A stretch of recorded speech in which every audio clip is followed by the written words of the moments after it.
nossos estudiosos e os estudiosos da América Latina vão passar semanas e semanas e semanas discutindo o que está acontecendo no Chile. E vão passar semanas e semanas e semanas discutindo o que está acontecendo na Argentina. Nossos dois vizinhos passaram por uma onda de mudanças e manifestações de tipos diferentes, né? Enquanto eles discutem o que está acontecendo na Argentina, enquanto eles discutem o que está acontecendo no Chile, a gente precisa discutir também o que está acontecendo no Chile e na Argentina para entender o seguinte: o que diabos isso nos ajuda, né, a seguir em frente, a errar menos, a acertar mais. Então é importante a gente entender o que está acontecendo lá, não na sua profundidade, mas na profundidade necessária para poder captar e tirar algumas lições, né? No Chile, a gente tem uma onda de protestos inacreditável, extensa, longa, e culminou com uma manifestação de 1 milhão de pessoas, ou mais de 1 milhão de pessoas. E vamos combinar, o Chile tem 18 milhões de pessoas, né? O Chile é menor em população do que a região metropolitana de São Paulo. 1 milhão de pessoas num país que tem 18 milhões de pessoas é uma coisa muito impressionante. E na Argentina ontem, os eleitores colocaram um presidente de esquerda, o Alberto Fernandes, em primeiro turno. Isso é muito importante que se diga. Não deram ao Maurício Macri a chance de ir para o segundo turno para explicar, defender o governo dele. Não deram a chance. Falaram, não, fica tranquilo aí que a gente não quer mais você. Eles acharam mais legal pegar um candidato de esquerda que formou chapa com a Dilma Rousseff local deles, que é a Cristina Kirchner, e por mais que a votação do Macri tenha superado as expectativas, não foi o suficiente. Ele fica na Casa Rosada até dezembro e passa a faixa, o cargo, para o sucessor. Bom, os chilenos eles foram comandados por um governo de esquerda, que foi a Bachelet. Tiraram a Bachelet e botaram um governo de direita, que é o Piñera. Tiraram o Piñera, botaram um governo de esquerda, que é a Bachelet de novo. Tiraram a Bachelet e botaram um presidente de direita, que é o mesmo Piñera. Eles ficaram trocando posição. De 2006 para cá, isso aconteceu 2 vezes, essa troca de posição. E a primeira gestão dos dois gerou esperança. Eles queriam a Bachelet, queriam o Piñera. E a segunda gerou frustração. Tanto que gerou frustração com o Piñera, que botaram de novo a Bachelet. Tanto gerou frustração com a Bachelet, que botaram de novo o Piñera. E agora a frustração aparece com as ruas. Não é período eleitoral, é nas ruas. E veio o susto. É um mega susto, né? O motivo pelo qual os argentinos elegeram primeiro o Macri e agora o Fernandes. Elegeram primeiro a Bachelet, depois o Piñera, depois a Bachelet, depois o Piñera e agora veio rua gritando, é o mesmo. E pode ser resumido de uma forma muito simples. As pessoas estão olhando para suas vidas e estão achando que não está legal, não está bom. No período eleitoral não está bom, a gente troca. No não período eleitoral não está bom, a gente grita, né? Na Argentina a coisa está feia há muito tempo. Quando o Macri, em 2015, aparece, ele promete fazer uma transformação inédita na Argentina, porque era a primeira vez que se elegia um governo de direita, depois de um tempão. E ele prometeu retomar o crescimento, que não retomou, prometeu reduzir a pobreza, que ele não reduziu. Então ele falou, olha, essa gestão populista da Kirchner aí é um desastre, eu vou recuperar. Resultado de 2019 está pior do que estava em 2015. E não conseguiu arrumar, ele aumentou o caos, né? No Chile, a economia não tem relação com o desarranjo argentino, nenhuma relação. É um país arrumado economicamente, ele sofre de uma doença chamada doença das estatísticas, né? Que eu estou chamando de doença das estatísticas. Mas como é que funciona isso? Funciona mais ou menos assim: você vai almoçar num restaurante e só tem uma mesa ocupada lá, Carla, quando você chega. E ela está ocupada pelo Jorge Paulo Lemann, que é um empresário, o homem mais rico do Brasil, que é dono de uma fortuna de quase 90 bilhões de reais. A Mega Sena acumulou essa semana, 35 milhões é o prêmio. Se você ganhar este prêmio toda semana por 50 anos seguidos, você chega na fortuna do Jorge Paulo Lemann, né? Bom, aí aparece um estatístico do IBGE, depois que a Carla sentou na mesa e pediu a comida dela, e resolve calcular a renda média per capita dos clientes do restaurante. O IBGE não faz isso. Ainda bem. Mas na hora você vira bilionária, né, Carla? E ele fica com metade da fortuna.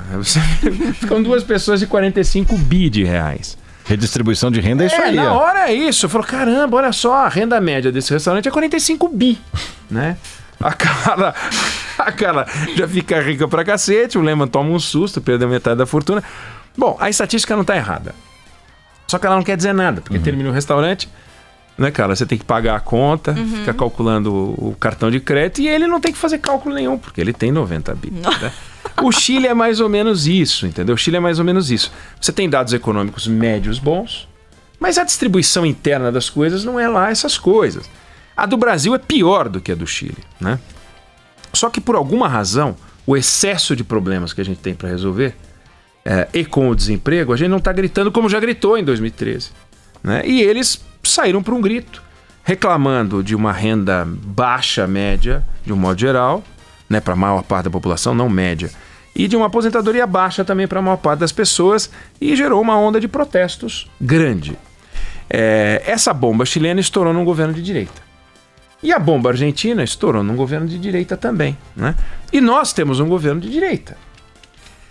Então, olhando os fatos argentinos e olhando os fatos chilenos, daria para ter acontecido algo diferente? E aí, vamos lá. Uma forma da Argentina não estar nessa encrenca seria o governo populista, que antecedeu o governo Macri, ter feito as coisas com bom senso. Mas, se é um governo populista, ele não age com bom senso, porque o populismo é fazer o que for possível para agradar a maior parte, estourando o orçamento, se necessário. Então não tem bom senso e populismo, porque o populismo não é o bom senso. Né? Resultado, arrebentou. A outra alternativa para a Argentina não estar onde está seria o Macri ter conseguido operar as transformações que ele não conseguiu. Bom, mas ele não acordou e falou assim, deixa eu fazer um governo bem chinfrim, bem vagabundo, porque daí eu perco a eleição em 2019, volta à esquerda, entra o Fernandes. Não, ele não conseguiu. Ele não conseguiu. Ele era um governante fraco. Então, o Macri candidato era melhor do que o Macri presidente. Sim. Então você teve um populismo que por ser populista não tem como ser racional, você tinha um presidente fraco que por ser fraco não tinha como passar as transformações, resultado, não tinha como ser diferente. E não tinha como o argentino, ao olhar esse quadro, falar, então vou ficar mais 4 anos com o Macri. Não, vou tentar mudar de novo, tá ruim, vou mudar. Aí bota esse Fernandes aí. Bom, é o melhor caminho? Não significa que é o melhor caminho, mas era o caminho que o argentino queria, então não dava para ser muito diferente. No Chile a gente tem um quadro semelhante, a economia fez todos os ajustes desde a década de 80 que deveria fazer, há décadas vem fazendo, daí porque a situação macroeconômica é arrumada, e cabe agora ao governo Piñera, conseguir fazer os ajustes, tentando dialogar com as ruas e vendo se consegue entregar um pouco mais para a média da população que está se sentindo violentada economicamente, né? Não está se sentindo beneficiária das conquistas que fazem o Chile ser um país arrumado. E sobre a economia chilena, é bom a gente lembrar também que não teria muita alternativa. Pensa o seguinte, pega um amigo teu, Felipe Bueno, que se alimenta direito, se exercita bem, dorme bem, não fuma, e mesmo assim desenvolve um problema de saúde, como a gente está vendo no Chile. Tem duas conclusões possíveis que a gente pode tirar. Uma é que se alimentar direito, se exercitar, dormir bem e não fumar é ruim. É ruim. Ou seja, é essa conclusão que a gente tira se a gente achar que o Chile fez coisas erradas. Não, o Chile fez coisas certas.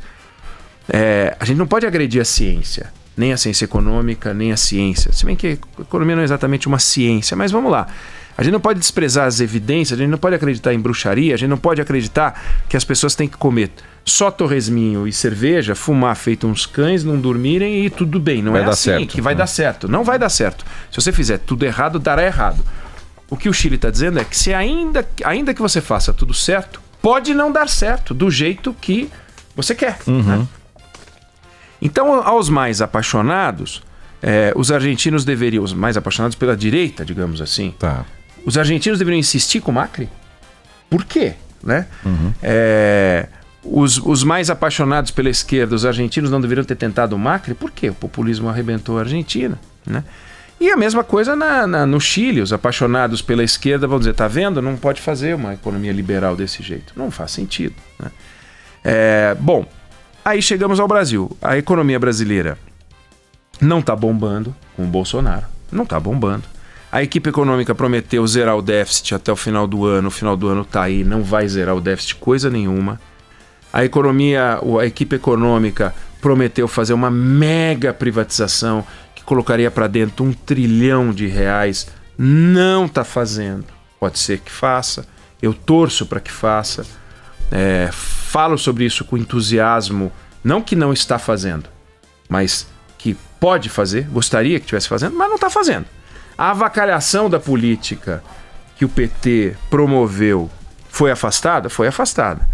Mas deu lugar... O que entrou no lugar? Uma baixaria que é nojenta, que nos envergonha, né? E uma capacidade dos políticos do governo de falar asneira que choca, né? Ainda hoje choca, né? Que ainda hoje choca. Mas não tem a arrobança do PT. Ainda bem, seria absurdo que, além disso, ainda a gente tivesse a arrobança do PT. Aí não teria valido a pena, né? O nosso desafio como economia, que é o dobro da soma das economias da Argentina e do Chile, com uma população que é o triplo da população somada de Argentina e Chile, é ter maturidade para fazer as transformações com responsabilidade, com velocidade, coisa que os presidentes argentinos não conseguiram, coisa que os presidentes chilenos também não conseguiram, né? A ponto de ter uma calmaria no caso do Chile, a ponto dos argentinos estarem vivendo bem. Nós precisamos promover uma vida melhor para os brasileiros, olhando o que erraram os argentinos, olhando o que erraram os chilenos, e não repetir esses erros. É bom quando os erros atingem antes os outros, para que a gente possa não cometer os mesmos erros, né? A gente tem chance de conseguir, se a gente tirar as lições dos vizinhos, né? E parar de arrumar encrenca interna e externa. Culpar as ONGs pela queimada na Amazônia não ajuda em nada a resolver o problema da Amazônia. Sugerir que é a esquerda que está jogando óleo nas praias, se você descobrir isso, vai e prende todo mundo. Mas nada indica que é a esquerda que está jogando óleo nas praias do Brasil. O filho do presidente chegou a fazer um pronunciamento no Congresso relacionando as coisas, manifestações no Chile, Bolívia e óleo nas praias. Pelo amor de Deus. Embaixador quase virtual, futuro, todo-poderoso embaixador em Washington. É o líder do partido do governo. Não pode falar esse tipo de pataquada, né? Uma coisa ridícula. Bom, o Fernandes largou, o presidente argentino, fazendo um gesto idiota de elogiar o Lula, fazer o Lzinho de Lula livre, aquela coisa, uma provocação lá. O nosso presidente Bolsonaro poderia ter ignorado, eventualmente o Itamaraty soltar uma nota, né, registrando que não cabe ao presidente de outro país falar sobre o nosso, mas ele cai na casca de banana, não cumprimenta o presidente argentino, dá uma declaração ainda que pode sair do Mercosul. Para que isso? O que a gente ganha com isso? Ele ganha com isso? Não ganha, porque o que ele ganha é o que a gente ganha. Não pode ele ficar feliz e a gente triste. Ele tem que cuidar da gente. Então, presidente, o coração e o fígado têm funções específicas no corpo humano. E entre as funções não está pensar. O coração e o fígado não pensam. Eles atrapalham quando eles entram nessa função de pensar. O que deve pensar é o cérebro. E o cérebro demora um tempo para processar as informações. Porque se você vai na louca, saem aqueles watts idiotas que a gente muitas vezes produz e depois tem que ligar pedindo desculpa. Todos nós fazemos isso.